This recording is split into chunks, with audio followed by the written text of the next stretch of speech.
Allez, je vais vous demander de prendre place, s'il vous plaît. Puisque nous sommes quasiment au complet. Donc, en premier lieu, je vais faire l'appel. Donc, Joël Bonnet est présent. Jean-Marie Baille. Delphine Salambier est absente à donner procuration à Joël Bonnet. Bernard Kuzinski. Christian Gallo. Philippe Pallas. Nadine Pénaud. Michel Tribou. Béatrice Tomayolo. Josie Duverger. Jean-François Leblé. Élie Thomas. Elisabeth Bouchillou. Bernadette Desenfants. Marc Van Roo. Martine Portugaise. Laurent Sauvade. Philippe Le Breton. Olivier Boissé. Nathalie Dupois est absente. Elle donne procuration à Jean-François Leblé dans la mesure où Vincent Dupois sera en retard. Alors, Vincent Dupois vient de nous appeler jusqu'à la route. Il arrive. Marie Bachot est en... parfait. J'avais noté que tu seras en retard, excuse-moi. Parfait. Martine Le Breton. Oui, présent. Mireille Junca. Présent. Élodie Escaf.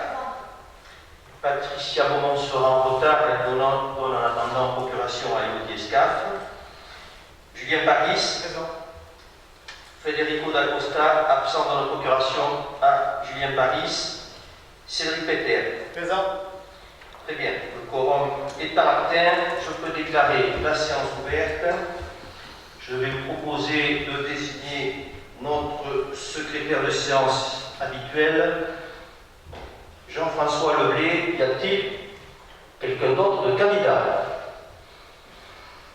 Eh bien, il fait l'unanimité une fois de plus. Alors, avant de commencer cette séance, je voudrais avoir une pensée particulière à tous nos amis qui ont pu perdre quelques proches. C'est toujours un moment douloureux de perdre quelqu'un. Dernièrement, nous avons de nouveau le papa de Nathalie, bien sûr, quoi qui est décédé. Et par voie de presse, je ne sais pas si vous l'avez vu, nous avons eu malheureusement le décès du doyen de la commune, Marcel Désolé, qui est décédé il y a 2 nuits de cela. Donc il avait 104 ans, il devait fêter ses 105 ans le 13 mars 2021. Donc voilà, je voulais commencer pour qu'on ait une pensée pour l'ensemble des personnes qui ont perdu quelqu'un de proche. Comme je l'ai dit, c'est toujours un moment douloureux. Je vais donc commencer par l'ordre du jour. Alors, ce que je vous propose, c'est que nous avons le procès verbal de la séance du dernier conseil municipal du 23 septembre 2020. Nous avons reçu il y a 2 jours une demande de Mme Junca pour des modifications sur ce PV. Donc, matériellement, nous n'avons pas eu le temps de pouvoir vérifier la demande qui était faite. Ce que je vous propose, c'est de différer ce PV au prochain conseil municipal, de façon à ce qu'on puisse faire les modifications en fonction des éléments que nous avons pu vérifier, qui ont été demandés par Mme Junca. Cela vous convient? Oui, merci, monsieur le maire. Alors, ça me permet de vous rappeler 2 points, et de façon à ce qu'on ait tous intégré cette façon de fonctionner. Depuis la loi Engagement et Proximité de décembre 2019, les conseillers municipaux des communes membres de l'EPCI, alors des conseillers municipaux qui ne sont pas conseillers communautaires, sont informés des dossiers de Mont-de-Marsan Agglomération qui font partie de délibération. Donc à ce titre-là, il y a l'obligation de créer une adresse mail spécifique qui ne peut être votre adresse personnelle, puisque cela concerne des éléments ou du conseil communautaire ou du conseil municipal. Donc je me permets de vous rappeler, dans le cadre de ce que nous impose RGPD, nous avons créé des adresses mail pour chacun des conseillers municipaux de Saint-Pierre-du-Mont. Ça nous a demandé un investissement également par rapport à cela, mais ça fait partie des éléments qui nous sont demandés, que l'on a d'ailleurs voté au sein du règlement intérieur. Donc je vous demanderai de consulter régulièrement cette adresse mail de façon à ce qu'il n'y ait pas d'ambiguïté et que vous ayez toutes les informations en temps voulu. Voilà. Donc je diffère donc l'approbation du procès-verbal. Nous le verrons lors du prochain conseil municipal. Donc nous allons débuter par la première délibération qui concerne les finances, avec l'autorisation d'engagement de liquidation et de mandatement des dépenses d'investissement avant le vote du budget primitif pour 2021. Et je donne la parole à Jean-Marie Baille. Merci, monsieur le maire.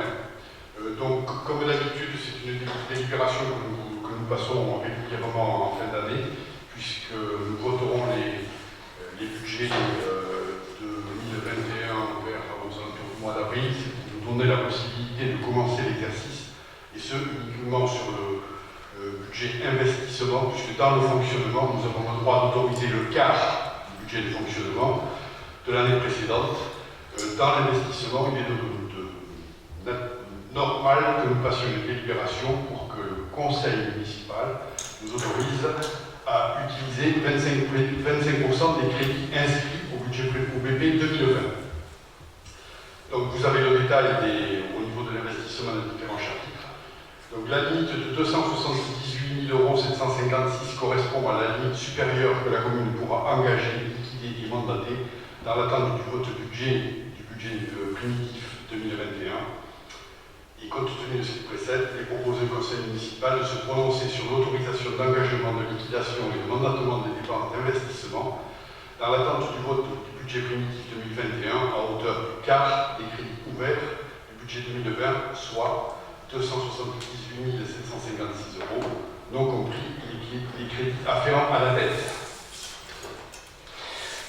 Voilà, merci Jean-Marie. Bon, pour les anciens, c'est quelque chose que l'on connaît, c'est ce qui se pratique dans toutes les collectivités à cette période de l'année, c'est nous permettre de pouvoir fonctionner de façon normale en début d'année, tant que le budget n'est pas voté. Y a-t-il des questions ou des remarques sur cette délibération? Je la mets donc au vote. Y a-t-il des votes contre? Des abstentions? Donc la délibération est votée à l'unanimité. Délibération suivante, c'est les créances irrecouvrables dans le cadre du budget principal et les additions de non-valeur. Jean-Marie Baille. Merci, monsieur le maire. Donc, monsieur le maire a reçu du trésorier 2 états relatifs à des créances qu'il convient d'annuler. L'un d'un montant de 20 841,12 € pour des créances éteintes du fait de liquidation judiciaire ou surendettement concernant principalement la facturation d'eau et d'assainissement, mais aussi de la TLPE, des frais de cantine, de garderie et 5 mois de loyer de l'ancienne maison Fort. L'autre s'élevant à 86 681,81 € pour des admissions en non-valeur qui correspondent principalement à des débiteurs que l'on n'a pu identifier, joindre ou qui sont décédés. Alors, concernant de l'eau et de l'assainissement pour 84 660,19 €, de la cantine, de la garderie et des vacances pour 1227,12 €, un remboursement de dommages par un tiers à menace de 794,50 €. En conséquence, alors, un petit rappel, au niveau de l'eau et de l'assainissement, nous avions fait une provision de 313 000 €, comme c'est quand même la plus grosse partie de ces admissions en valeur. Je vous rappelle que nous avions voté avant le transfert de compétences à l'agglomération de l'eau et de l'assainissement une réserve de 313 000 € pour justement absorber ces admissions en non-valeur et ces créances éteintes, et que donc pour l'instant ces sommes-là n'affectent nullement le budget de la commune, c'est-à-dire elles sont entièrement prises par ces réserves. Une fois que nous aurons déduit les admissions en non-valeur de cette année, qui nous sont demandées cette année, il nous restera quand même encore une enveloppe supérieure à 220 000 € pour continuer dans les années qui viennent, et ce jusqu'à que nous arrivions à l'année 2018, qui sera la dernière année que nous avons gérée sur le budget de la commune, de l'eau et de l'assainissement. On souhaite bien entendu qu'on a vu assez large pour, encore une fois, que le budget de la commune ne soit jamais impacté par les créances éteintes et en valeur de l'eau et de l'assainissement. Voilà, donc en conséquence, il est proposé aux membres du conseil municipal l'admission des créances éteintes et l'admission en non-valeur des créances non recouvrées par le comptable public sur les exercices clos, à savoir 86 681,81 € à imputer sur l'article 6541 du budget 2020 et 20 841,12 à imputer sur l'article 6542 du budget 2020. Merci Jean-Marie. Là aussi, chaque année, nous sommes amenés à délibérer pour ces créances irrecouvrables. C'est la difficulté que l'on a, puisque nous, c'est transféré au comptable du Trésor, et une fois que c'est transféré, nous n'avons plus la main sur ces créances. Et donc on subit malheureusement ces dossiers-là. Par exemple, celui du dommage qui a eu lieu par un tiers à Menas, c'est un sinistre qui a eu lieu en 2012 ou 2013. On a appelé le montant des réparations auprès d'une collectivité, puisque c'était pas d'une collectivité, excusez-moi, au niveau d'une section sportive qui avait occasionné ces dommages. Il n'y a pas eu de suite, donc on arrive à terme à être obligé d'abandonner cette créance. Voilà, y a-t-il d'autres... Oui, Madame Beaumont. Merci, Monsieur le maire. Donc menace, en fait, c'était super... c'est au niveau de la plaine de jeu. Oui, c'est au niveau de la plaine des Jeux. C'est un énervement d'un sportif qui avait endommagé une porte ou une partie du bâtiment. Donc il y avait une réparation, il y a eu une facture qui a été envoyée à la section sportive qui n'a jamais réglé. Donc nous, ça a été envoyé au comptable du Trésor et aujourd'hui on découvre que ça n'a pas été réglé. Donc ça date de 2012. Oui. Au niveau du... Et 2012, je ne l'ai plus en tête exactement, je crois que c'est 2012 ou 2013. C'est ancien. C'est ancien. Voilà. Et au niveau du bâtiment fort, c'est pareil.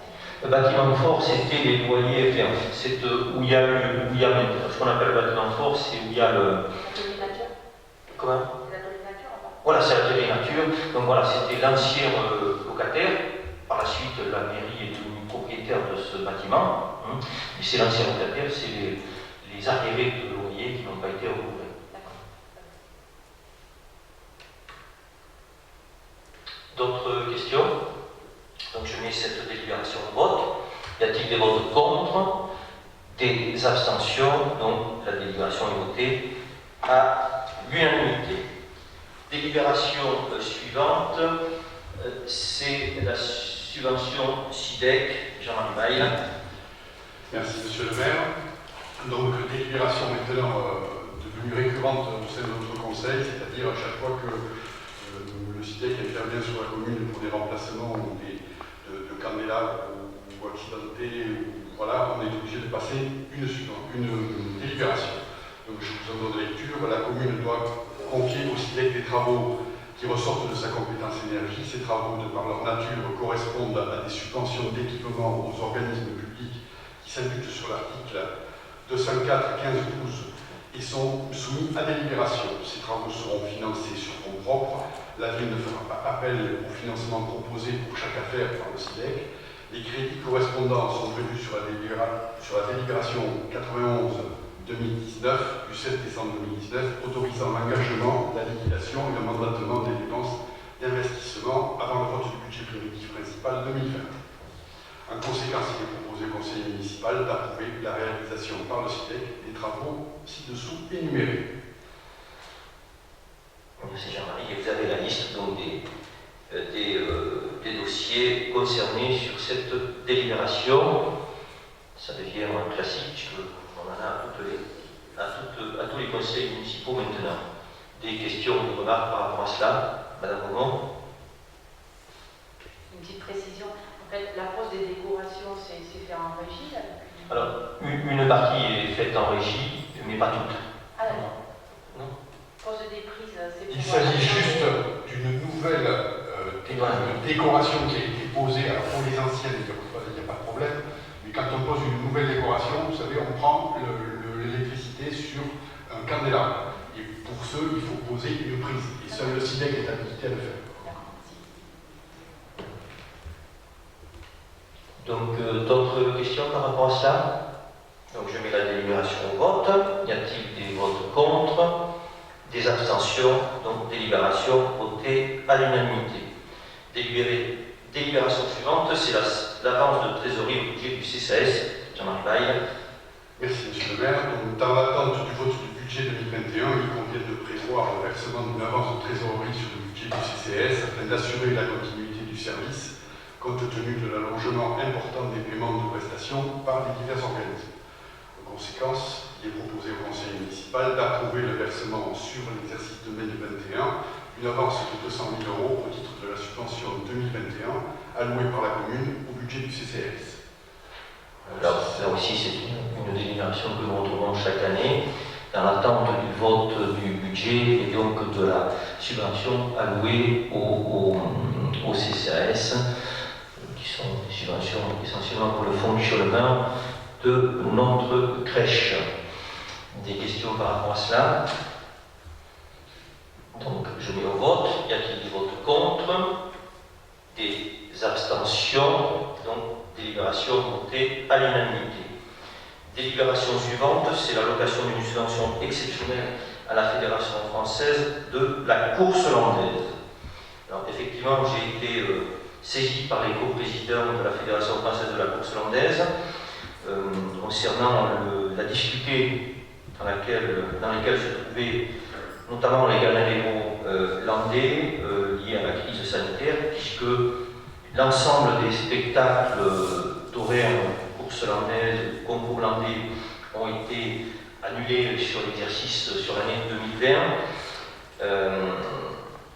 Et malgré tout, les charges fixes, notamment liées au bétail et au personnel qui travaille dans ces structures, ont fait que la Fédération française de la course landaise a sollicité bon nombre d'acteurs, notamment les collectivités, que ce soit le conseil départemental, le conseil régional, les EPCI et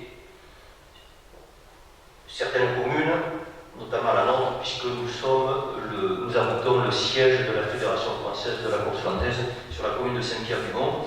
Donc il y a un dossier qui est en cours avec l'État également pour la mise en œuvre d'un dispositif financier spécifique pour venir en aide aux ganaderos.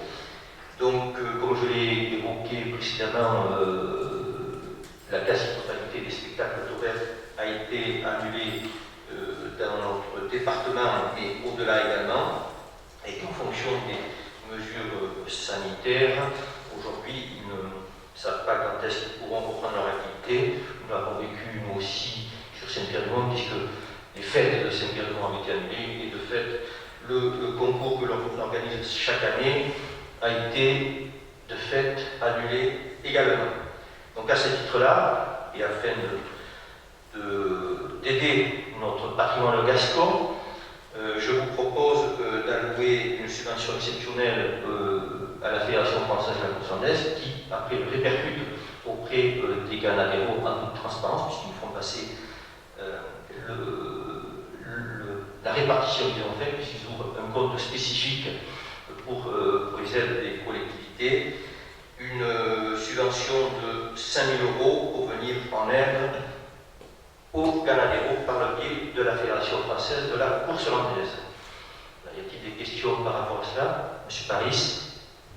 Merci, monsieur le maire. Pas une question par rapport à la délibération et au soutien qu'on approuve. C'était par rapport au siège de la Fédération de la Course Il avait été évoqué il y a quelques temps, en année je pense, qu'il voulait soit s'agrandir, soit déménager. Je voulais savoir si, bon, évidemment, la période est plus propice aux investissements, mais je voulais savoir si en tant que maire, vous aviez été saisi par ce projet-là, sur l'agrandissement de déménagement sur la commune de Saint-Pierre. Oui, ça fait 2 ou 3 ans, il y a le dossier, alors ils ont décidé de rester sur le site, mais d'agrandir leur siège, qui était exigu, et donc il y a un dossier qui est en cours, mais bien évidemment, le contexte n'est pas favorable, qui plus est, il y a eu des mouvements au sein de l'exécutif de la Fédération française de la course hollandaise. Donc ce dossier est toujours en cours. Les plans nous avaient été présentés par le président de l'époque. Donc voilà, aujourd'hui, je n'ai pas d'éléments nouveaux sur ce dossier, si ce n'est qu'ils avaient validé le fait de rester et de faire une extension, puisque nous-mêmes nous avions, il y avait eu, alors ça c'est historique, il y avait une problématique puisqu'il construisait sur un bout de chemin une servitude qui n'avait jamais été, depuis des années, qui n'avait jamais été actée, et donc il a fallu intervenir auprès d'un notaire pour pouvoir régulariser la situation au niveau de cette servitude pour qu'ils puissent implanter leur projet. C'est ça, Bernard? Oui, c'était avec de manière de Massia également à côté. C'était une servitude pour passer entre le bâtiment et aller sur les terres de manière de Massia. Voilà. Mais le dossier pour nous est toujours en cours. Mais voilà, la seule chose que je peux affirmer ce soir par rapport à ce dossier, c'est qu'ils ont décidé de rester sur la commune de Saint-Pierre-du-Mont. Voilà. D'autres questions? Oui, Madame Roman. Une petite question concernant la délibération. Est-ce que vous savez combien d'emplois sont concernés? Alors, au niveau de la Fédération française des Ganaderos. Les Ganaderos, il y a à la fois les hommes de la piste, que sont les écarteurs, les sauteurs, les cordiers, les entraîneurs, et il y a tout ce qui gravite autour, que sont les vachers, que sont les hommes qui entretiennent à la fois les bâtiments et qui s'occupent du bétail. Et très honnêtement, je suis incapable de vous dire, en fonction du nombre de ganaderos, combien ça leur représente de personnes.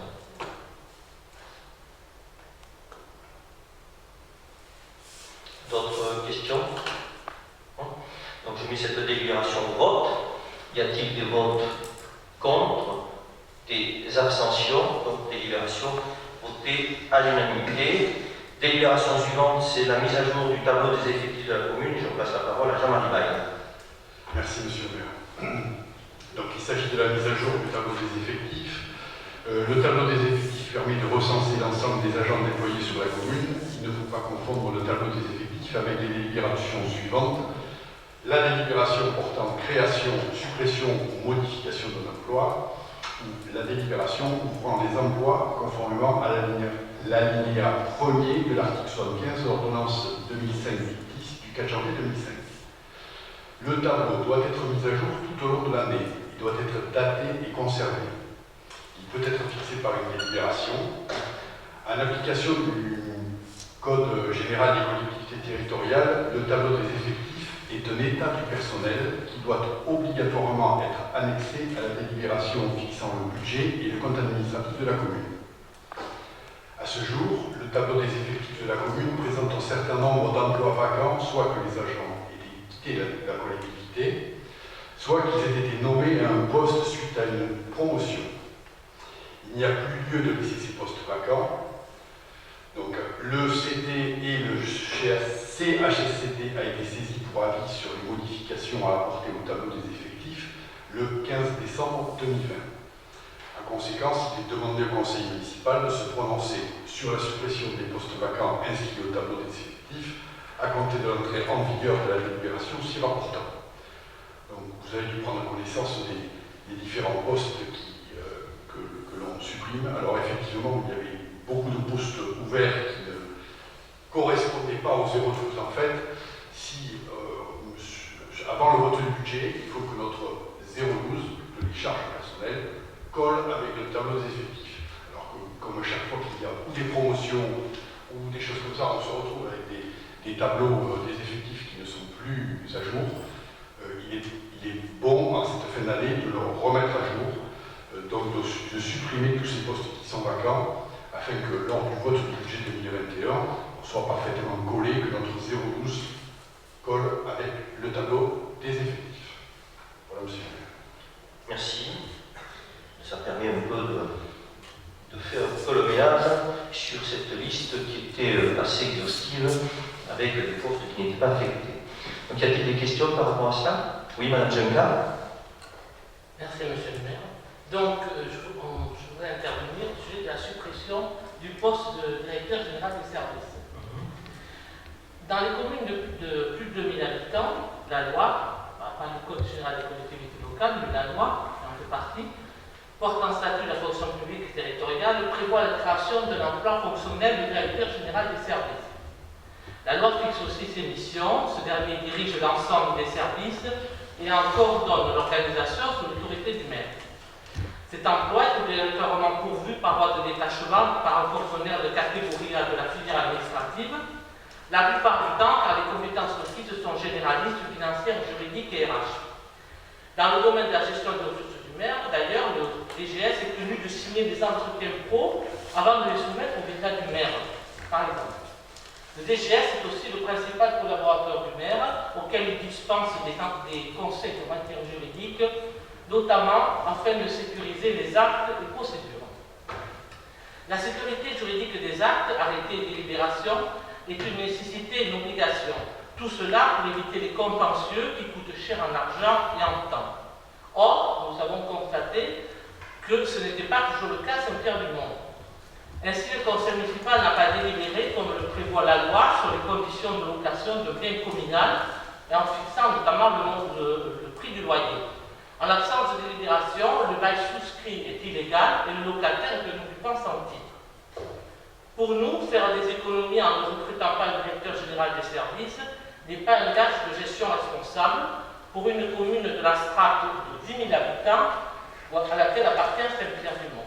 Pour ces raisons, nous voterons contre le tableau des effectifs, la mise à jour du tableau des effectifs. Très bien, merci Madame Juncker. Simplement pour rappel, quand nous sommes arrivés en 2014, il n'y avait pas de DGS et nous avons continué à fonctionner ainsi. Parfait, donc y a-t-il d'autres remarques? Madame Gourmand. Là, on voit qu'il y a quand même énormément de postes, donc ça veut dire que notre 0,12, comme vous dites, les années passées, en fait, n'était pas cohérent en fait, avec nos effectifs. Alors, oui et non, dans la mesure où effectivement, chaque fois qu'il y a un changement de grade et que l'on a voté un conseil municipal, vous savez, une délibération pour une création de poste, il faut, et nous allons le faire à l'avenir, à chaque fois supprimer le poste pour que notre 0,12 colle parfaitement avec le tableau des effectifs. Donc ça veut dire que l'année passée, par exemple, en fait, tous ces postes étaient budgétisés dans notre... Non, ils étaient ouverts, mais pas budgétisés. C'est ce que je voulais préciser, c'est-à-dire que notre 0,12 correspondait au nombre de personnes, même s'il y a une marge que l'on prévoit toujours au niveau du 0,12, mais ces postes-là n'étaient plus inscrits au budget. Ils étaient dans le tableau des effectifs. D'accord. Voilà. Ok. D'autres questions, remarques? Donc je mets cette délibération au vote. Y a-t-il des votes contre?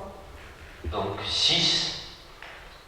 Des abstentions, donc des délibérations votées à la majorité.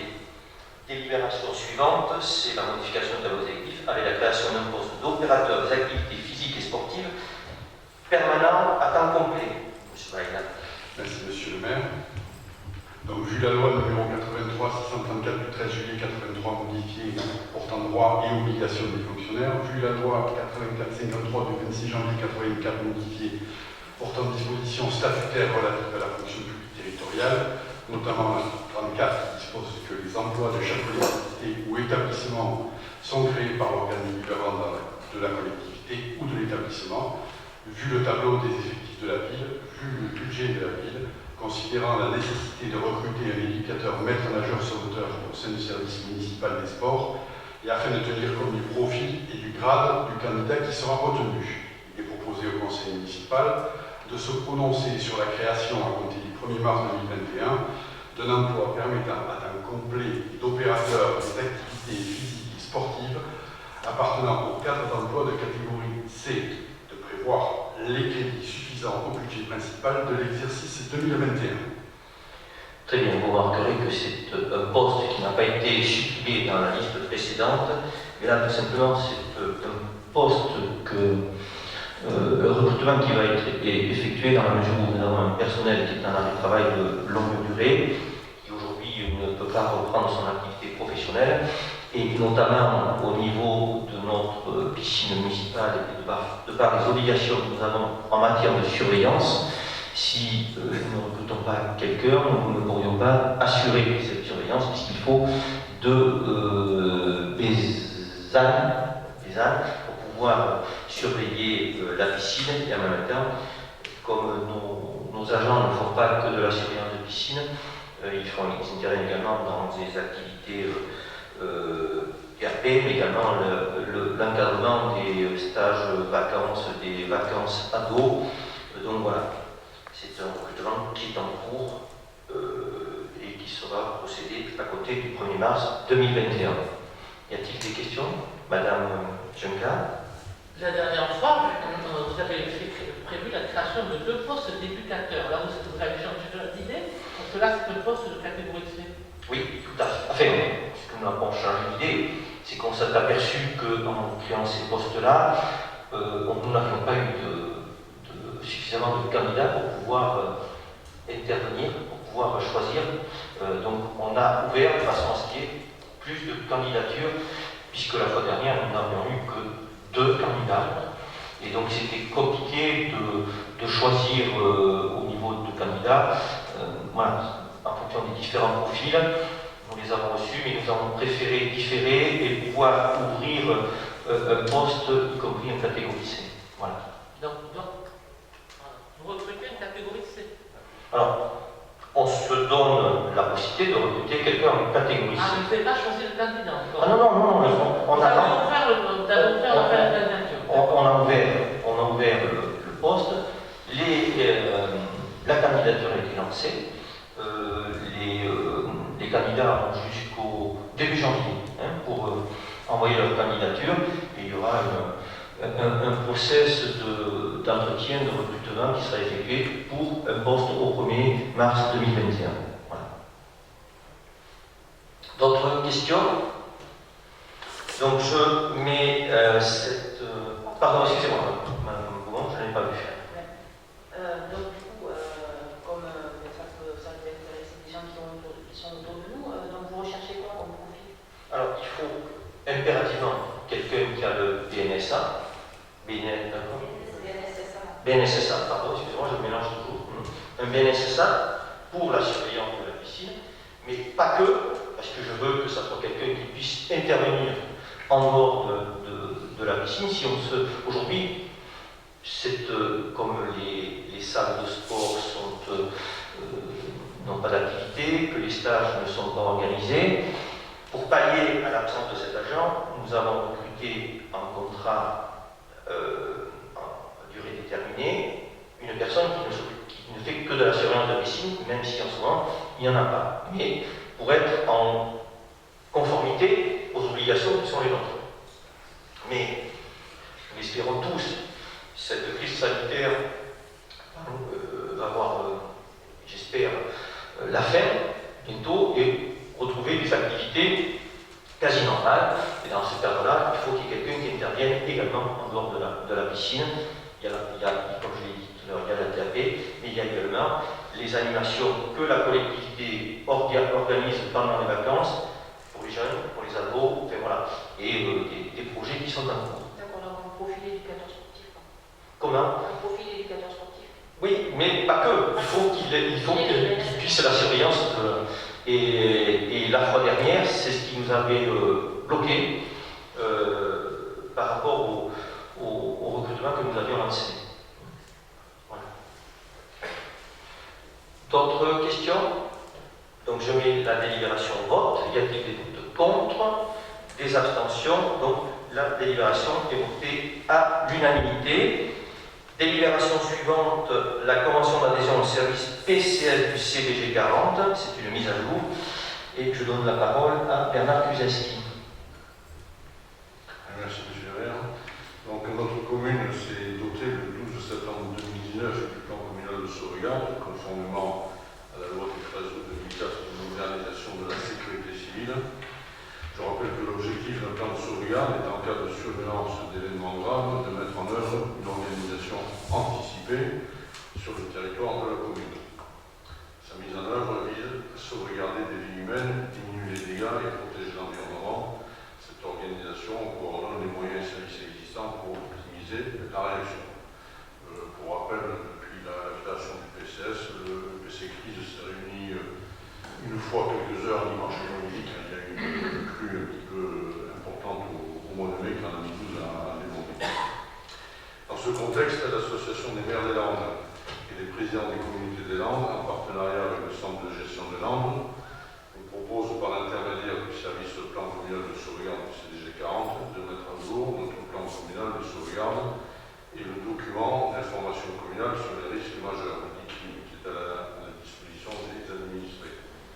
Donc en annexe, vous avez la convention qui est proposée de mise à jour du plan communal de sauvegarde. Donc c'est une mise à jour qui s'adresse à toutes les communes des Landes, pas qu'à cette cas du monde, évidemment. La définition de la mission, ça consiste donc à prendre en compte les modifications du document départemental des risques majeurs émanant de la préfecture, et notamment la pandémie, puisque dans les anciens documents, on ne traitait aucunement de pandémie. La prise en compte du document papier d'institution en lourd, donc nous ne sommes pas concernés sur l'agglomération.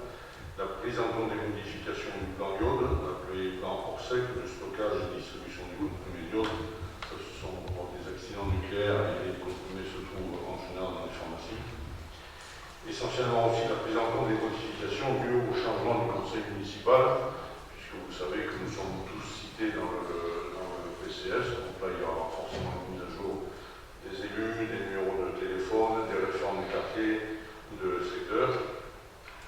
La prise en compte aussi de la modification de la liste des personnes nécessitant une dotation particulière. Alors, pour rappel, cette liste a été utilisée plusieurs fois cet été lors des mouvements de canicule et actuellement pendant la pandémie, puisque le service social appelle un peu plus de 300 personnes chaque semaine pour prendre des nouvelles.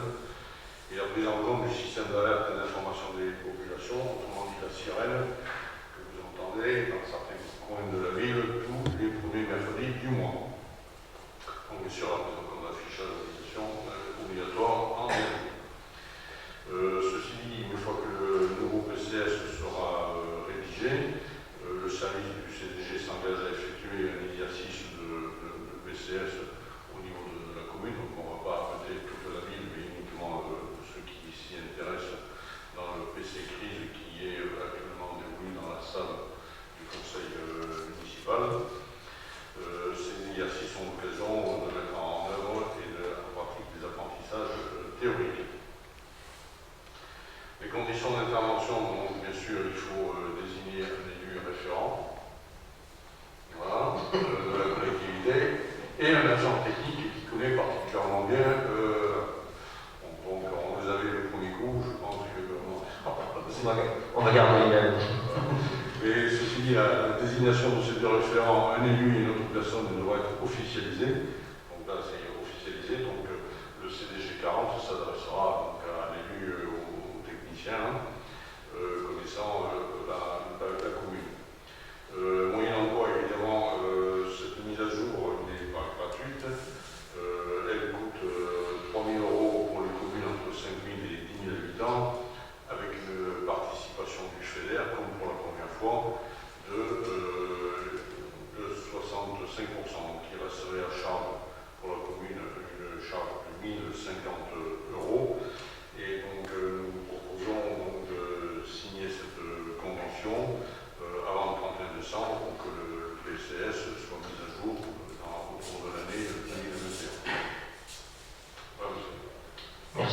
pour ces précisions. PCS qui existe dans les Landes depuis 2009, je crois que c'est après la tempête Klaus que ça avait été mis en place. Nous, ça n'avait pas été fait à l'époque, nous nous étions attelés pour que ça soit mis en place. Ça avait été signé officiellement en septembre 2019, et comme l'a très justement dit Bernard Kuzeski, la pandémie ne fait pas partie des critères de déclenchement de ce PCS, donc la mise à jour tiendra compte de cela. Mais effectivement, nous avons déclenché notre PCS sur les instructions de la préfecture pour un risque inondation. Bon, mais c'était sur l'ensemble des communes donc, qui étaient en PCS, donc même si Saint-Pierre-de-Mont est quand même relativement épargné par les inondations. Voilà, y a-t-il des questions par rapport à cela? Un moment. Information, donc niveau référent, je pense que c'est M. Kuneski. Comment vous avez deviné? Je sais pas, ça plus clair. Et au niveau de l'agent de la collectivité, c'est M. Kachou. C'est Dominique Azon, bien évidemment. D'autres questions? D'autres remarques? Donc je mets la délibération au vote. Donc y a-t-il des votes contre? Des abstentions, donc délibération votée à l'unanimité. Délibération suivante, c'est le droit à la formation des élus. Et je vais donner la parole à Jean-François Leblé. Merci, monsieur le maire. L'article 223 du Code général de collectivité territoriale dispose que les membres d'un conseil municipal ont droit à une formation adaptée à leur fonction. L'organe délibérant, à chaque renouvellement, doit délibérer sur le droit de formation des élus locaux et déterminer les orientations et les crédits ouverts à ce titre. Un tableau récapitulant les actions de formation des élus financées par la commune est annexé au compte administratif. Il donne lieu à un débat annuel sur la formation des membres du conseil municipal. Les élus municipaux, s'ils ont la qualité de salariés, peuvent solliciter de la part de l'employeur un congé pour pouvoir bénéficier des actions de formation. Ce congé est de 18 jours par élu pour toute la durée de leur mandat, et quel que soit le nombre de mandats détiennent. Ce congé est renouvelable en cas de réélection. Les orientations en matière de formation sont les suivantes. Les formations en lien avec les délégations et ou l'appartenance aux différentes commissions. Les formations favorisant l'efficacité personnelle, gestion de projet, conduite de réunion, informatique et politique. Les formations en lien avec les compétences de la collectivité.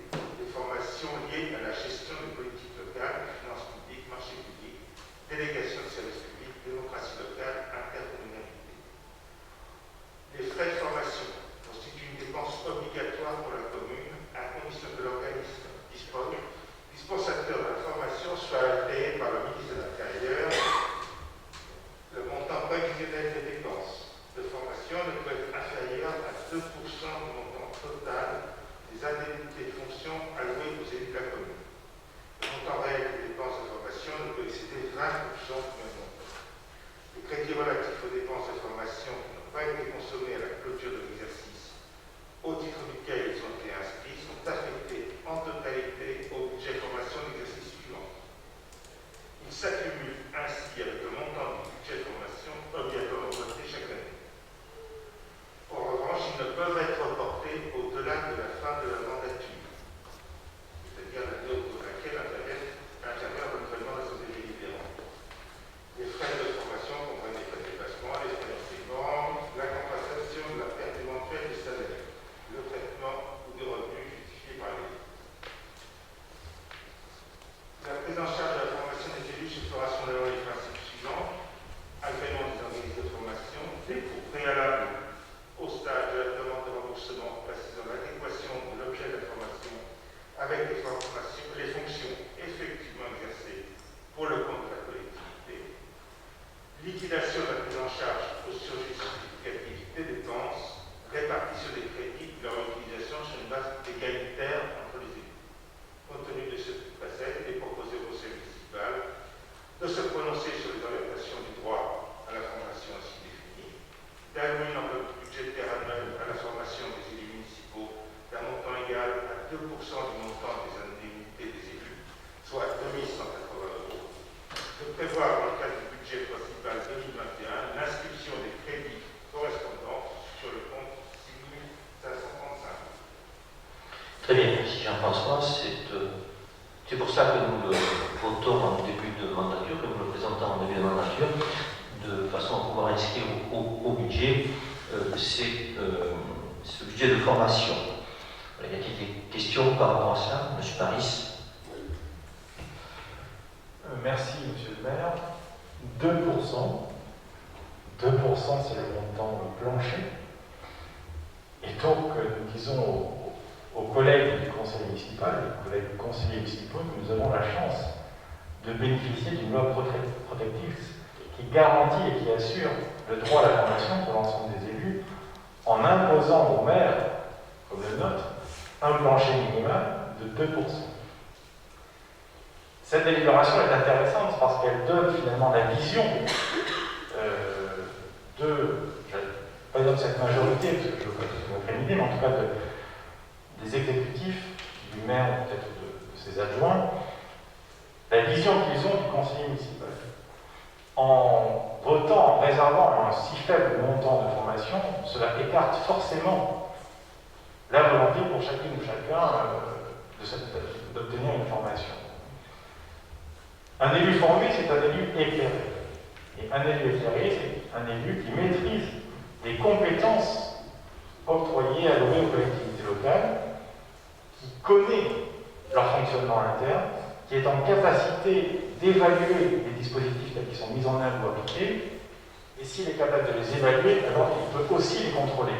Et en contrôlant, on peut modifier, on peut proposer des alternatives, des innovations aux politiques telles qu'elles sont menées par les collectivités. Et donc restreindre le droit à la formation, c'est restreindre aussi l'exercice du mandat de chaque élu municipal. Quelle est la conséquence? Finalement, nous avons à la tête une, deux, peut-être trois personnes qui assoient leur autorité parce que eux ont la connaissance, eux ont la compétence, et elle n'est pas partagée au bénéfice de tous les élus. Elle est même confisquée au détriment des autres. Je ne voudrais pas vous faire l'affront de vous donner les pourcentages ou les budgets qui sont alloués, votés dans d'autres collectivités d'une strate équivalente à la nôtre, soit un peu plus d'habitants, soit un peu moins, parce que vous vous rendez compte à quel point ce montant est dérisoire, pour ne pas dire médiocre. À Tarnos, c'est 10 000 € à l'année pour la formation. À Parentis, c'est monté 12% sur le montant des indemnités. Nous en sommes à 2. Donc voilà, ici, on ne change pas les élus, en tout cas le moins possible. On continue d'avoir 2 à 3 personnes qui gouvernent sur les autres, et puis on continue le mandat ainsi. Donc évidemment, nous votons contre cette délibération, parce que pour nous, le rôle des élus est primordial, et pour que le rôle s'exerce pleinement, il faut que les élus soient formés et éclairés. Très bien, merci M. Paris de cette intervention qui apporte quelques commentaires. Et ce dont vous auriez pu vérifier, c'est que beaucoup de formations faites aux élus, je ne me rappelle pas qu'on ait refusé une formation à un élu pendant la précédente mandature. Je ne me rappelle pas d'ailleurs que vous ayez sollicité une formation en tant qu'élu, que ce soit vous ou vos collègues de votre groupe de l'époque. Je peux peut-être me tromper, mais je ne me rappelle pas que vous ayez sollicité quoi que ce soit comme formation. Donc c'est dommage, parce que vous pouvez en profiter, en bénéficier. Qui plus est, toutes les formations qui ont été pratiquées sur les élus ont été des formations gratuites, puisque nous avons la possibilité de bénéficier des formations du CNPT. Donc, toutes les formations qui ont été faites par les élus sont gratuites. Là, c'est pour les formations qui ne rentrent pas dans ce cadre-là, ou par le CNPT, ou par l'association des maires de l'Ordre qui propose de nombreuses formations. Et dont vous auriez pu bénéficier également si vous aviez sollicité cette faculté. Donc voilà, ça peut paraître peu, mais sur la dernière mandature, et beaucoup de formations qui ont été faites par un certain nombre d'élus, ça a coûté 0 € à la collectivité, puisque c'était des formations gratuites. Donc voilà, il ne faut pas agiter le drapeau rouge en montrant du doigt le manque d'ambition au niveau de la formation, y compris des élus. C'est ce que nous faisons, non seulement au niveau des élus, mais au niveau des personnels. Et vous auriez pu regarder les types de formations qui ont été faites pendant la précédente mandature, ce que ça avait coûté, et vous auriez pu vous-même solliciter des formations. Voilà ce que je voulais vous dire. Oui, M. Paris. À la différence de vous, il nous arrive à nous de nous exprimer en pensant à l'ensemble des élus. Et donc, je ne parlais pas pour moi, si j'avais sauté les formations, j'aurais demandé, mais il y a ici de nombreux nouveaux élus, monsieur le maire, ne l'oubliez peut-être pas. Effectivement, j'étais là dans le précédent mandat, mais d'autres n'y étaient pas. Donc, ne préjugez pas du passé pour le présent ou l'avenir. Vous avez, y compris chez vous, dans votre majorité des nouveaux élus. Ensuite, vous me dites, j'aurais dû connaître les formations qui avaient été faites. Excusez-moi, mais j'ai pas vu les tableaux. Je n'ai pas fait je ne pouvais pas deviner qui avait des formations, pour quel montant, etc. Donc, je n'en savais rien, puisque de toute façon, on ne sait jamais grand-chose en participant à ce conseil, mais on y reviendra dans les questions diverses. Donc voilà, il y a des nouveaux élus, y compris dans ce groupe-là, qui n'étaient pas dans le précédent mandat. Peut-être que les élus du précédent mandat, qui étaient déjà élus sous Jean-Pierre Julien, ne l'oubliez pas, avaient pu faire les formations auparavant. Là, il y a des nouveaux élus. Mais c'est pour cela que nous présentons cette délibération, pour tenir informé l'ensemble des élus, l'ensemble des conseillers municipaux, qu'il y a de la formation, qu'il y a un droit à la formation, et tout le monde peut en bénéficier. Voilà. Donc, on va mettre la délibération au vote. Y a-t-il des votes contre? Donc, 6 votes contre, des abstentions, délibération votée à la majorité. Délibération suivante, c'est le rapport annuel 2020 de la Commission communale pour l'accessibilité aux personnes handicapées. Et je vous donne la parole à Jean-François Lelet. Merci, monsieur le maire. La loi du 11 février 2005 pour l'égalité des droits et des chances, la participation et la citoyenneté des personnes handicapées, dans son article 46, modifié par l'article 98 de la loi 2009, du 12 mai 2009, dite de modification et de clarification du droit et d'allègement des procédures, impose aux maires des communes de plus de 5 000 habitants la création d'une commission communale pour l'accessibilité chargée d'établir un rapport annuel.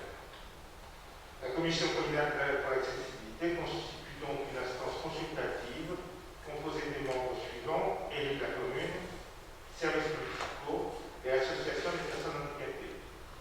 Cette commission dresse le constat de l'état d'accessibilité du cadre bâti actuel des établissements recevant du public, de la voirie et des espaces publics, et fait toute proposition utile de nature à améliorer la mise en accessibilité de l'existant.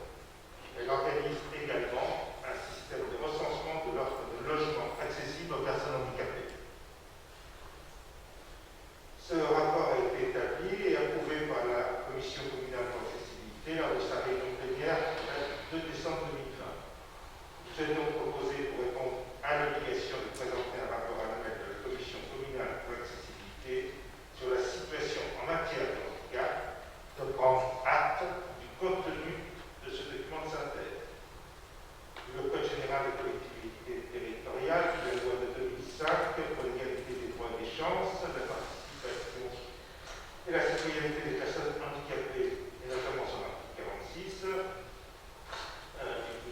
et l'article 98 de la loi du 12 mai 2009 de simplification et la clarification du droit et d'allègement des procédures, de la loi 2015 du 5 août 2015 relative à la mise en accessibilité des établissements recevant du public, des transports publics, des bâtiments d'habitation et de la voirie pour les personnes handicapées, et visant à favoriser l'accès aux services publics pour les jeunes en situation de handicap, considérant que la Commission communale pour l'accessibilité doit établir un rapport annuel dressant constat de l'état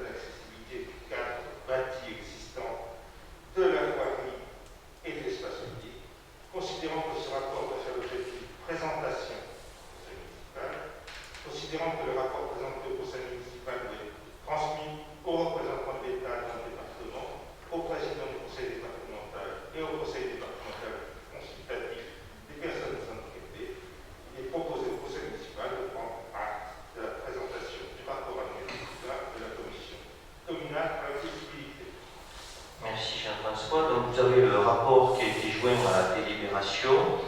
Je ne sais pas si vous avez des questions ou des commentaires par rapport à ce rapport qui a été lu. Oui, Madame Iscaf. Merci, Monsieur le maire. Juste, est-ce que vous pouvez nous dire, je ne me rappelle pas, quand on en a parlé lors de la commission, quels étaient les projets d'aménagement pour les tribunes vestiaires au foot? Alors, c'est quelque chose qui est en cours. C'est devant les. Aujourd'hui, au niveau des tribunes du foot, il faut une accessibilité. Donc, il a été décidé pour les personnes en situation d'handicap d'aménager devant des vestiaires, c'est ça, Bernard, devant des tribunes, pour qu'il y ait un accès et notamment une aire pour que les personnes en fauteuil roulant puissent avoir un accès. Voilà ce qui est. C'est à ce niveau-là. Juste un plateau. Voilà, c'est un plateau devant, de façon à ce que les personnes en fauteuil puissent voir le match dans de bonnes conditions. Alors, on a pris cette option parce que il faudrait mettre un ascenseur au niveau des tribunes. Donc voilà, c'est ce qui est prévu. Ça devait être fait en cours. Ça devait être fait dans le contexte sanitaire. L'entreprise n'a pas pu intervenir. Voilà. Et juste ensuite, par rapport aux attestations d'accessibilité, il semblerait que la liste ne soit pas mise à jour. Par exemple, je vois Pascal Hull, boulanger, c'est plus lui. Il y a tout un tas de noms qui ne sont pas, qui n'est pas très à jour. Oui, alors Par exemple, il y a Valérie Anglard, Pascal Hull, ce sont des gens qui ne sont plus. Alors, simplement, parce que je crois que c'est. Oui, Non, n'est pas le même, c'est pour ça que. non, Mais effectivement, c'est le nom qui a changé, mais c'est le même cas. Donc, effectivement, on aurait dû mettre le nom de l'exploitant. Très bien, merci. Oui, c'est déclaratif. Qui plus est, là, c'est déclaratif. D'autres questions? Ah, Madame Beaumont? Pour ma culture, un TSC, un escalier. Attendez. Contrasté. Alors, c'est pour les personnes C'est pour les malvoyants. malvoyantes. C'est-à-dire qu'on fait la première et la dernière marche d'une couleur différenciée. Quand c'est blanc, on fait noir, ou quand c'est noir, on fait. Et donc voilà, ça permet aux malvoyants de déterminer la première et la dernière marche. D'accord. Après, il y a eu un état des lieux, en fait, je crois, il y a 3 ans, 4 ans, je sais pas plus. Du coup, là, il y a un rapport, mais on ne connaît pas le taux de réalisation, en fait. Alors, je sais que ça évolue parce qu'il y a des nouvelles choses à faire, mais est-ce qu'on peut savoir où on en est du taux de réalisation du projet global, en fait On le fait au fur et à mesure. Donc, par exemple, ici, on a fait un accès pour les handicapés pour les toilettes. Le cimetière de Bourg, on a fait un accès aussi dans les allées principales. Les jardins familiaux, on a fait un accès enroué pour aller jusqu'au chalet, puisqu'on a la distribution des denrées alimentaires. L'église, on a fait une rampe pour la mobile. Donc, on le fait au fur et à mesure des travaux. Le seul endroit où on a une dérogation, c'est pour le forum. On s'était engagé à éventuellement modifier le forum. On ne voulait pas engager des fonds sur mise en norme accessibilité au forum. Peut-être qu'on ne gardera pas dans le futur. C'est ce que vous avez, si je puis me permettre, au titre de c'est ce qu'on avait fait faire l'agenda d'accessibilité qui avait été validé par la préfecture, qui énumérait l'ensemble des travaux qui étaient effectués sur les biens appartenant à la commune. Et c'est ce que vous avez en page 8, en page 7 et 8, vous avez les travaux qui ont été effectués qui correspondaient à la date que nous avions déposée. Vous avez la nature des travaux qui ont été faits ou comme le seul que vous aviez évoqué, c'est celui des tribunes que Mme Escarpe a évoqué concernant les tribunes vestiaires foot, c'est cela qui reste à faire.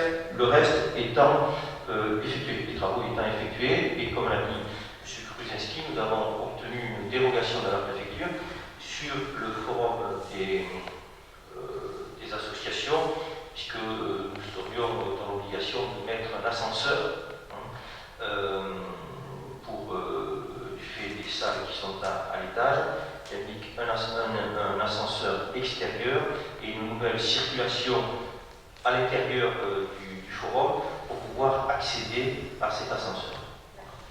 Mais après, il me semble que sur l'état des lieux initial, en fait, il y avait aussi au niveau des trottoirs. C'est sur la partie voirie, ça. C'est sur la partie voirie qu'il y avait une préconisation sur les travaux à effectuer en matière de voirie, étant bien entendu que ces travaux sont effectués en fonction des différents programmes de voirie. Mais dans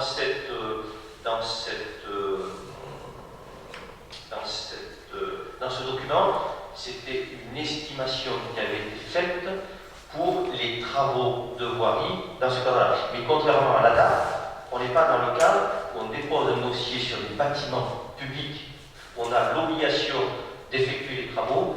Là, c'est des préconisations par rapport à la voirie. Et notamment sur les trottoirs, on a fait de l'accessibilité pour les abribus avec l'agglomération, sachant que les trottoirs sont faits par l'agglomération, les abribus urbains qui a la charge de la commune. Alors, et ça, c'est pareil, on a encore le développement des abribus, on a encore posé devant le cinéma avec Paul Moon, on a posé un métier pour le culturel. On fait une partie du programme chaque année. Jean-François Levé. Je voulais juste dire qu'il existe un document qui s'appelle le PAD, pour l'accessibilité de la voirie et de l'espace public, qui a été réalisé. Et donc, en fonction de ça, quand il y a des travaux, on réalise les travaux dans le PAD. Monsieur Paris. Oui, merci. Une précision simplement sur le plateau des tribunes, c'est un plateau abrité, j'imagine. Oui, c'est le plateau qui sera fonctionnel. Je n'avais pas tout précisé. Non. Merci. Madame Escar. Et pour l'année 2021, est-ce qu'il y a déjà un programme d'aménagement pour améliorer l'accessibilité sur certains endroits? C'est ce que l'on là au niveau de la commission d'accessibilité, c'est pour respecter les engagements que nous avions au niveau de l'ADA. Donc là, vous voyez, on est, hormis le forum pour lequel on a une dérogation, la quasi-totalité des bâtiments ont été mis en conformité. Tout à l'heure, quand Mme Beaumont parlait de l'escalier, c'est ce que nous avons vécu au niveau de la mairie, qui pourtant est récente, elle était en conformité. Par contre, il n'existait pas cette partie-là sur l'escalier. Donc ça fait partie des éléments qui ont été vus au fur et à mesure. Et il peut y avoir, en fonction de travaux, mais là ça concerne que les bâtiments qui appartiennent à la collectivité, où nous sommes amenés à faire des travaux et mettre en conformité si ça n'était pas le cas. Mais aujourd'hui, sur l'ensemble de cette ADA, les travaux qui avaient été programmés ont été effectués. Donc nous, par rapport à la loi de 2005 qui avait été votée, nous avons respecté nos engagements par rapport à la date, je rappelle, sauf pour le forum, mais comme je l'ai dit, avec une dérogation de la préfecture. D'autres questions, d'autres remarques? Donc je mets la délibération au vote. Y a-t-il des votes contre? Il n'y a pas de vote, excusez-moi, puisque c'est un rapport, effectivement, ça a été présenté à la commission, il n'y a pas de vote. Merci Jean-François. Délibération suivante, c'est la ratification des statuts communautaires. Donc c'est ce qui a été fait en date du 14 septembre 2020. Le Conseil communautaire de Mars Agglomération a décidé d'engager une modification des statuts avec 3 éléments.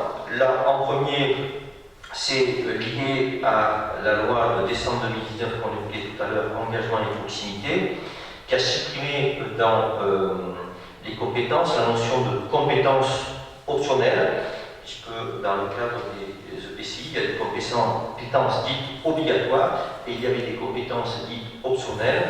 Cette terminologie a été remplacée par des compétences supplémentaires ou librement choisies, parmi lesquelles figurent désormais les anciennes compétences optionnelles. Ça, c'est pour la première option, en premier lieu. Deuxième lieu, c'est la prise de compétences. Les statuts qui ont été modifiés pour la prise de compétences en matière de déchets de venaison. C'est quelque chose que nous avons déjà évoqué ici. Il avait été décidé au niveau de l'agglomération de mettre en place des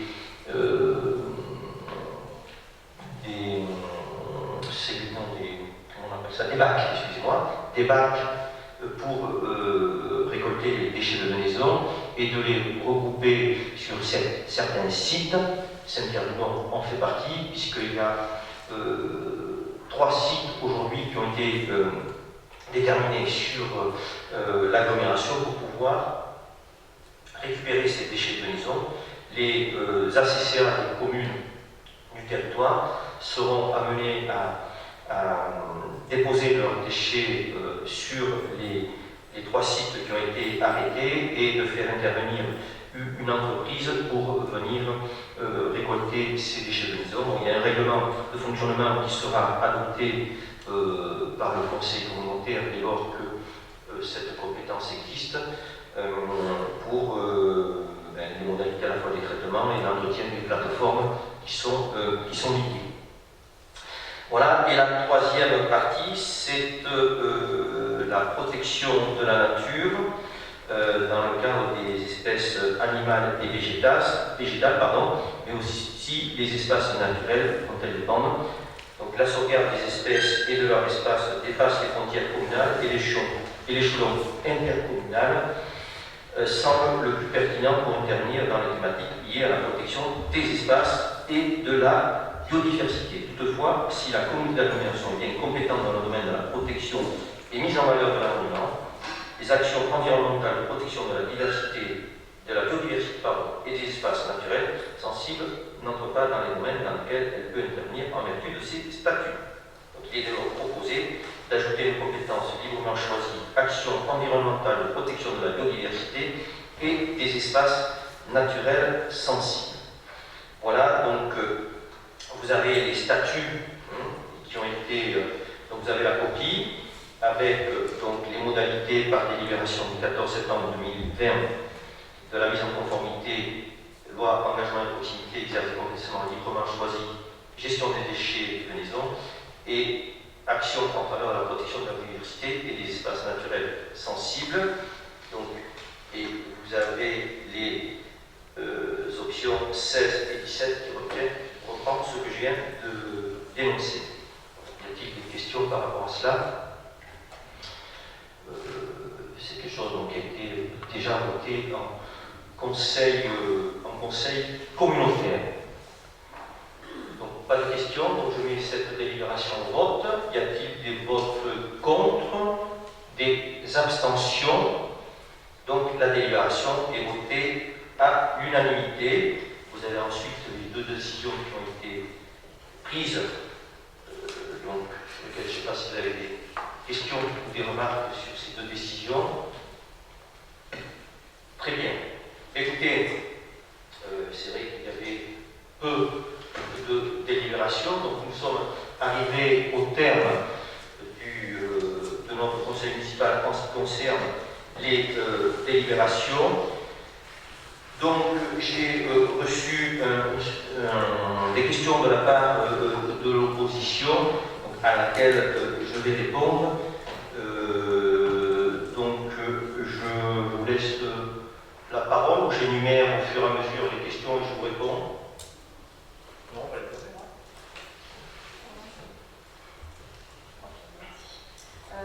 On voudrait avoir un état des lieux sur le projet de construction au niveau de la propriété de Madame Marou. Alors, c'est un dossier qui est en cours. Il y a un collectif qui s'est créé. Il y a eu des échanges entre le collectif, le promoteur et la collectivité par rapport aux préconisations qui avaient été faites. Et là, le promoteur, il y a quelque temps, nous a indiqué que le dossier était prêt. Et il y a, si c'était en danger, une rencontre qui est prévue entre ce collectif, le promoteur et la collectivité. Et après, on partirait sur un projet de combien de logements, quel type de logement? Alors, je les passe sous les yeux. C'est le promoteur a respecté les engagements qu'il avait pris en matière de hauteur des bâtiments, en matière de respect de la végétation, des végétaux, de la circulation. Et voilà. Et ça, c'est quelque chose qui est en cours, qui va être présenté au collectif, comme on s'y était engagé. Et donc, à la suite de ça, le dossier suivra son cours. D'accord, donc en fait, c'est peut-être à l'instruction, mais vous ne pouvez pas nous en dire plus? C'est à l'instruction. Éventuellement, il y a un certain nombre de choses qui pourraient être modifiées, mais très honnêtement, il est prévu donc, des logements R+1, comme ça avait été fait. Il est prévu une résidence intergénérationnelle qui est prévue, une sécurisation du site. Voilà, donc, ça n'a pas été encore présenté au collectif, ça n'est que la semaine prochaine, je crois. C'est prévu la semaine prochaine. Et donc voilà, tous ces éléments vont être abordés avec le collectif, puisque c'est un engagement qui avait été pris.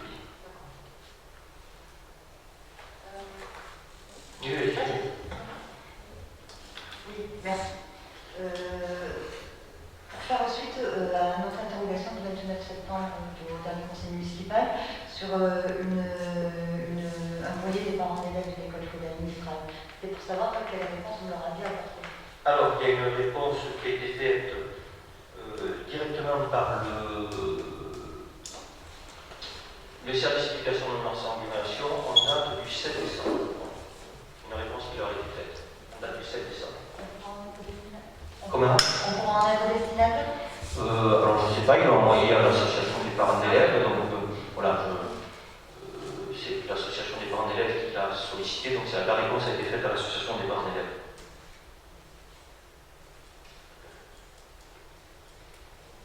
Autre question? Oui.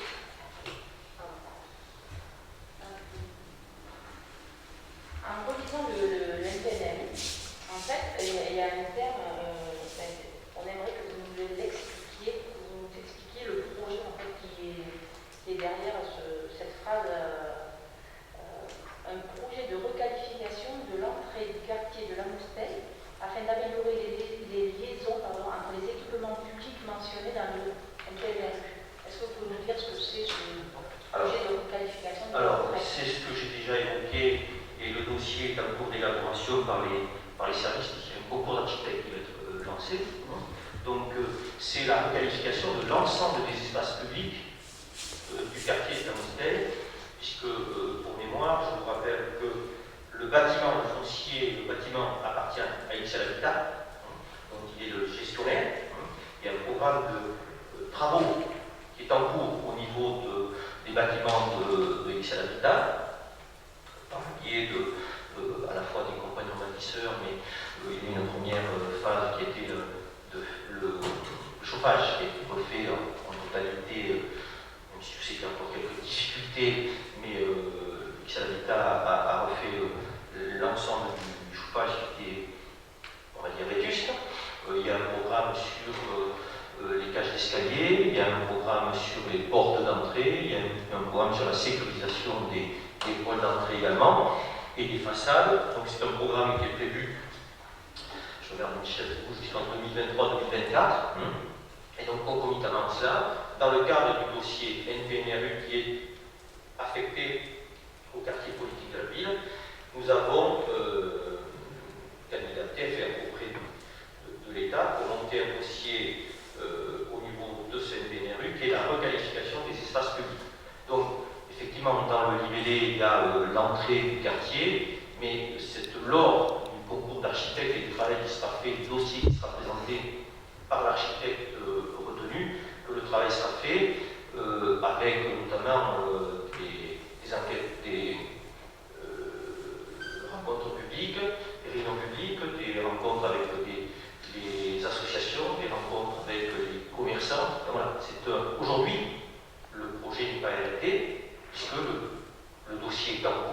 d'information pour lancer le concours d'architecte. Parce qu'en fait, dans le LPNRU, en fait, il y a une voie qui part de la route de Saint-Sevé, si j'ai bien compris les plans, et qui remonte directement au groupe Mistral, et en fait qui coupe, si je comprends bien, les bâtiments de la Mustang. Alors, ça, c'est un croquis qui avait été fait à l'origine, étant bien entendu que pour déposer le dossier PNRU, il y a des croquis qui sont faits, étant bien entendu que, notamment au niveau du bâtiment, ça fait partie des discussions qui ont été évoquées avec le bailleur social, le propriétaire du bâtiment. C'est quelque chose qui n'a pas été retenu. Donc, mais ça faisait partie des réflexions de dire qu'il faut ouvrir ce quartier vers l'extérieur. Aujourd'hui, on ne fait que le contourner, il vit un peu en vase clos. Donc ça faisait partie des options, mais options dont le X-Habitat ne souhaitait pas. Ça engendrait de très gros travaux pour eux, et puis c'est une question de budget aussi pour eux. Qui plus est, dans ce quartier, qu'on a souvent comparé au quartier du Pérol, Marsan, les habitants ne sont pas favorables à ce que l'on démolisse et reconstruise. Tout simplement parce que c'est des bâtiments d'une certaine superficie, qu'aujourd'hui, des superficies qu'on ne retrouve pas dans les appartements. Un T4, c'est presque 100 mètres carrés et des fois plus. Donc voilà, c'était surtout une question de réhabilitation du bâtiment. C'est pour ça qu'il y aura également une réhabilitation de l'espace public, puisque c'est la commune qui est propriétaire des espaces publics.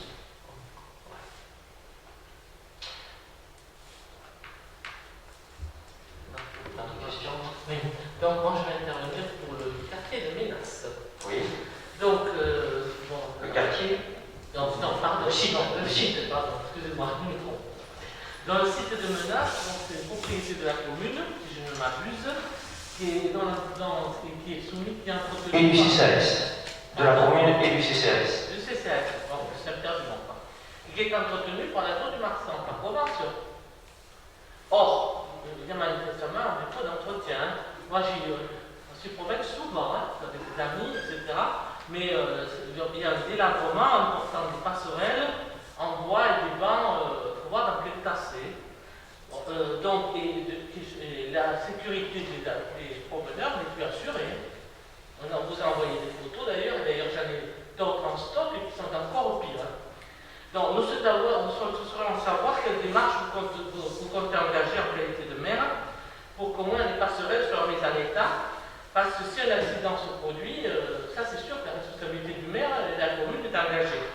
Au-delà, comme vous êtes vice-président de la communauté d'Aglo, il conviendrait peut-être qu'un plan d'entretien du site soit mis sur pied, parce que c'est très souvent que les arbres déracinés, ils encombrent les chemins, les sentiers dans les pentes sont complètement abîmés, en plus celui qui court, il peut vraiment se tordre la cheville. Et les bancs sont dans un état dégradé, si vous envoyez une photo. Voilà, donc je vous laisse votre attention. Alors, je vais peut-être moins souvent que vous me promenez à Ménas, mais je connais le site de Ménas. Concernant les bancs, notamment la passerelle, donc c'est quelque chose qui est identifié. La seule chose, c'est que la passerelle passe sur un cours d'eau. Il a fallu demander, intervenir auprès du syndicat, comment il appelle, le syndicat des rivières, pour pouvoir, puisqu'on passe au-dessus de ce cours d'eau, il faut d'abord intervenir auprès du syndicat des rivières pour indiquer qu'il n'y a pas de modification lors des travaux de modification des cours d'eau, et donc ça a été validé et les travaux vont être faits, puisque maintenant ça a été validé. Donc voilà, donc ça va être, c'est des travaux qui sont inscrits, qui vont être faits, mais on est dans l'attente du syndicat des rivières.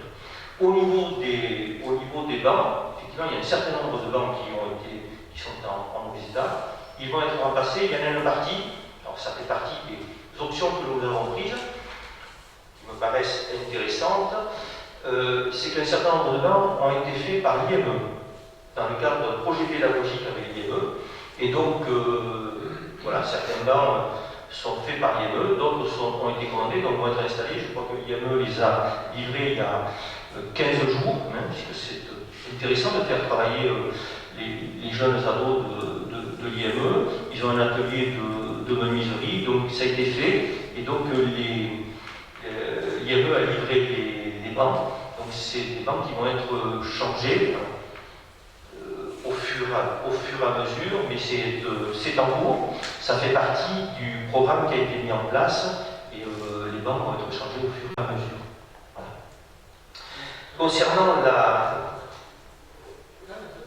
Concernant la gestion, là je parle du mobilier urbain, donc le mobilier urbain il va être changé en fonction de son état.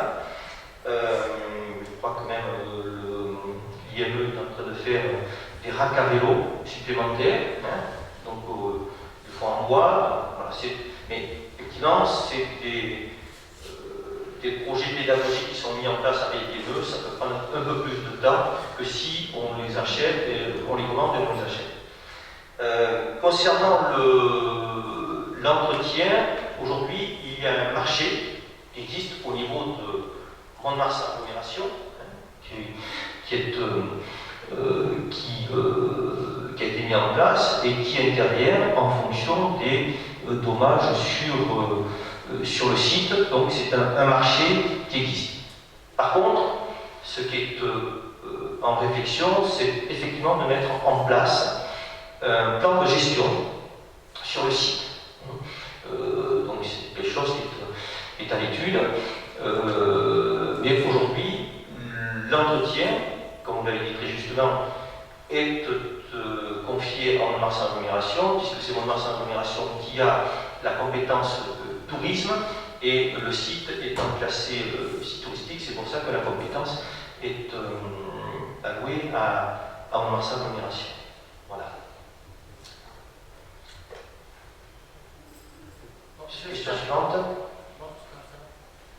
Non, j'espère que ça va pas prendre des mois ou des années, parce qu'il y a un petit moment que rien n'est entretenu. Ça fait, c'est vraiment un site de moi et d'autres, des cantons, mais qui s'est dégradé.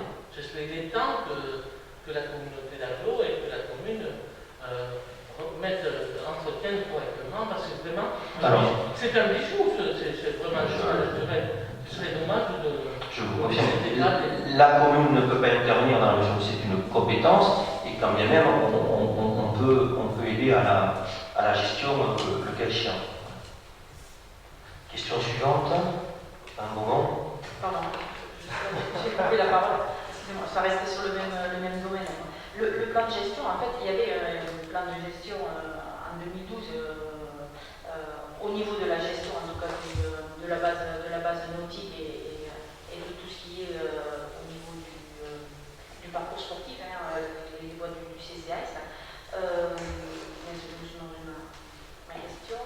Oui, ce plan de gestion, du coup, il serait, s'il est remis en route avec Mont-de-Marsan Agglo, ce serait pour déléguer en fait à une société d'entretien. Ça fait partie des options, bien évidemment. Aujourd'hui, on fait intervenir une société extérieure, sauf cas où les agents d'entretien peuvent intervenir en toute sécurité, mais autrement, c'est une entreprise extérieure qui a le marché pour l'entretien. Oui, parce qu'il y a pas loin d'une centaine d'hectares, donc voilà, c'est une entreprise qui a le marché pour l'entretien, mais c'est un marché au niveau de l'aglo qui n'intègre pas que le site de Menas, bien évidemment. Donc il y a déjà quelque chose en place alors. Ah, il y a déjà un marché qui existe. Vous avez dit, Non. il n'y a pas de plan de gestion. Voilà, il y a un marché qui existe au niveau de l'entretien, mais il n'y a pas de plan de gestion. C'est ça que je veux dire. Question suivante.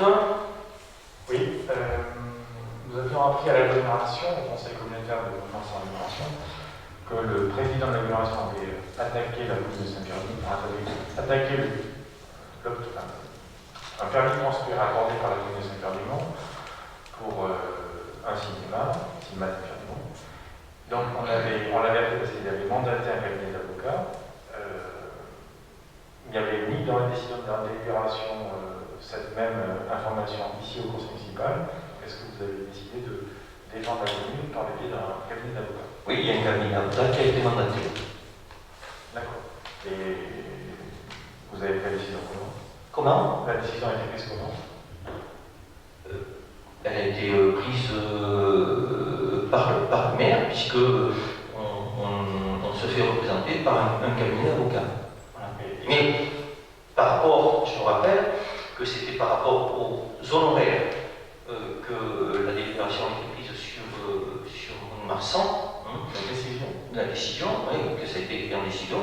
Là, moi, de par les possibilités qui sont les miennes, ce n'est pas apparaître en décision. D'accord, dans le cadre de délégation de pouvoir, Délégation de pouvoir. on va voter en début de Ah, voilà, c'est ça.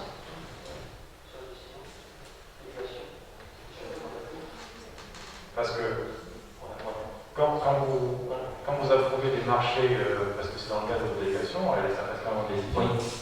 Alors, s'agissant d'un dossier existant déjà, s'il y avait un dossier, je sais vous en rappeler, où il y a eu déjà un recours qui a été exercé par l'ancien propriétaire du cinéma par rapport à une CDAC, une SNAC. Donc il y a un recours qui a été fait au niveau administratif par rapport à cela. Donc il y avait un avocat qui existait déjà pour la commune à ce niveau-là, et donc c'est l'avocat qui continue à traiter ce dossier. D'accord. Très bien. Dernière question qui a pu vous paraître baroque, en général. À quoi sert le conseil municipal?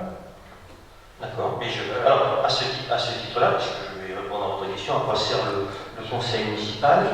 Je voudrais l'expliciter. Ah non, je vais répondre à la question que vous avez écrite, si vous le permettez. À quoi sert le conseil municipal? Donc, je vous ai ressorti mais je vous le redonne, les attributions du conseil municipal selon le code général des collectivités territoriales. Donc, je vous en ai fait une copie, je vous la communiquerai. Et ça rentre également dans le cadre des formations des élus qui peuvent exister pour savoir ce qu'est le conseil municipal. Donc voilà, je réponds à votre question. Bon, pour nous, la question est sérieuse. Mais ma réponse est sérieuse. Vous préférez monsieur, non, pas du tout, monsieur Paris. Je vais quand même expliquer ce que ça signifie. Non, mais justement, la prochaine fois, plutôt qu'à chaque fois d'avoir des demandes un peu limites, allez véritablement poser réellement la question que vous voulez et je vous répondrai réellement. Là, vous me posez la question, à quoi, s'il vous plaît, vous me dites à quoi sert le conseil municipal, je vous réponds, c'est vous l'avez dans le code général des collectivités territoriales. Je vous en prie, lisez-le. Je sais que vous voulez répondre. Alors, je peux vous le lire. C'est ça qui vous intéresse. Je peux vous le lire. C'est les articles L221-29, L221-30, L221-31 et L221-34 du Code général des collectivités territoriales. Il y a plusieurs paragraphes. Donc, je vais vous le remettre de façon à ce que vous ayez l'information que vous me demandez. Voilà. Et c'est inscrit dans le règlement intérieur. Je réponds à votre question. Quand on vous a posé la question, la première question sur les logements sur la propriété de Mme Naou, vous avez répondu à la première fois qu'il y a eu une demande d'explication, vous avez répondu, là je note, et que sur une question centrale qui est celle du rôle des élus, donc du conseil municipal, vous préférez vous en tenir à pas du tout. Mais ça, dans ce cas-là, permettez-moi d'expliciter. Non, permettez-moi de vous dire que la prochaine fois, donc chacun entend que vous refusez de répondre à ça. Je ne refuse pas. Je ne refuse pas. Et je vous invite à lire les articles que vous avez lancés, et que dans ces articles-là, vous sauriez que le conseil municipal a un certain rôle, que vous allez contourner, puisque pour l'instant, sur au moins 2 points. Donc la formation, si vous voulez le dire ensemble, ce n'est pas vrai. Je vous interdis de dire que j'ai tourné au niveau de la formation. Vous pouvez m'interdire, je le dis quand même. Mais non, mais c'est faux. C'est faux. Ah bon? Mais bien sûr, il y a une délibération qui a été faite sur la formation. Le montant des 2% a été indiqué. La plupart des formations sont gratuites. On répond. Donc vous m'avez posé une question sur le rôle du conseil municipal et au sentier. Voilà. Merci pour cette question. Donc, y a-t-il d'autres interventions? Non, puisque je n'ai pas reçu d'autres questions en l'occurrence. Donc, je vais mettre fin à ce conseil municipal en vous remerciant de votre participation. Simplement pour vous informer que, contrairement aux années précédentes et en fonction du contexte sanitaire, les manifestations de Noël ont été annulées, y compris le spectacle pour les enfants. Nous déplorons, mais il n'était pas sérieux de pouvoir l'organiser. Qui plus est, les salles sont fermées. Nous n'organiserons pas, malheureusement cette année non plus, notre repas des aînés. Il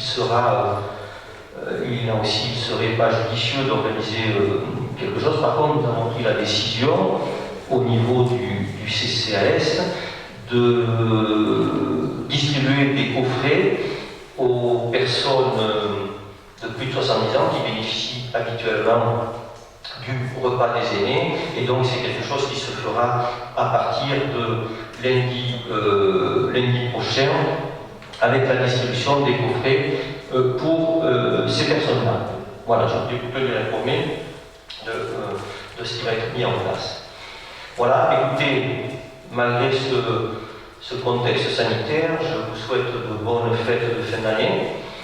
Vous avez, alors je ne sais pas si on vous l'a donné, il y a également des attestations qui sont à votre disposition, puisque nous sommes dans le cadre du couvre-feu.